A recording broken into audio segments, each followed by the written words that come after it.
Part of my spiritual practice, if not a majority of it, includes working with my ancestors, honoring them, paying respects to my beloved dead.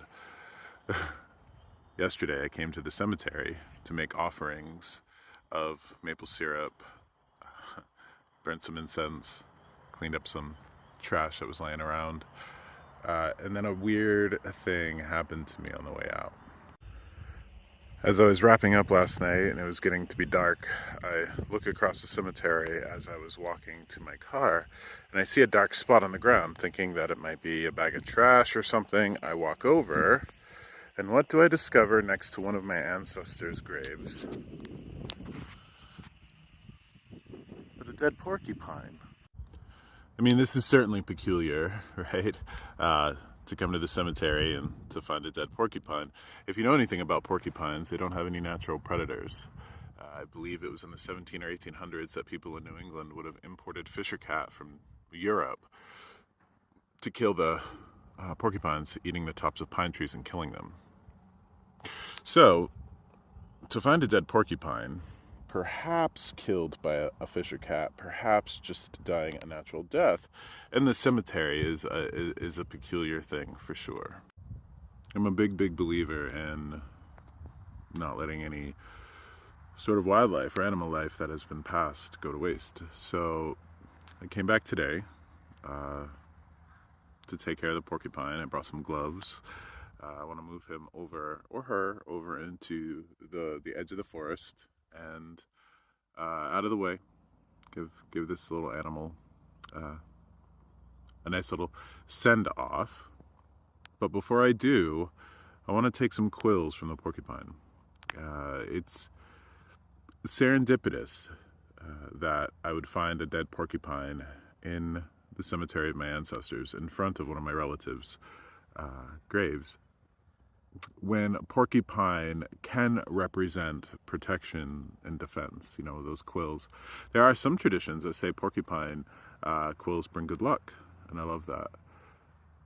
There are some Native American traditions that say the great creator gave porcupine their quills from the thorns of a hawthorn tree, which is a very significant legend. So I'm going to go ahead and take some quills from the porcupine and honor the spirit of this animal, as I will. Now it's about 50 degrees out. I'm not smelling any sort of decay, so this porcupine hasn't been here for too long.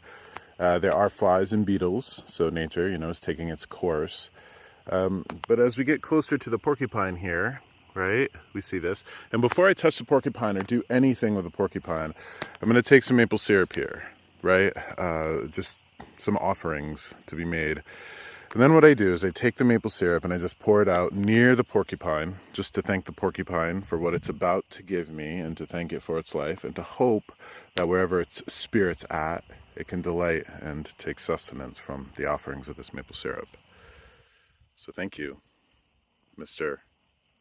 or Miss Porcupine, for your quills in your life. You can see the cute little foot here sticking out of its back end. Now, I brought my channel locks here in a jar here, and what I'm going to do is I'm going to go ahead, grab some quills,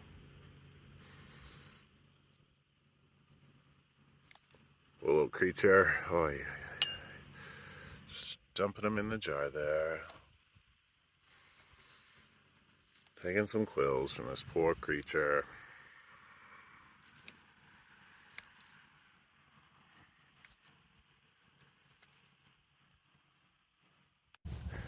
And here I am, after harvesting the porcupine quills, taking Mr. or Miss Porcupine over to the edge of the forest. And here in the woods, finally, Porcupine comes to rest. Obviously, working with dead animals, you know, roadkill or what have you, it's always good to wear protection, right? To keep sterile, wash your hands, all of that. I know that I probably shouldn't have to say that, but I'm going to. I said goodbye to the porcupine in the bushes over there. Very grateful for the gifts. of the porcupine quills. Now I'll take these porcupine quills that I've harvested from the cemetery of my ancestors, and I will take these. I'll incorporate them into good luck charms, jewelry, something for my family, something for my friends that carries a lot of potent protective energy.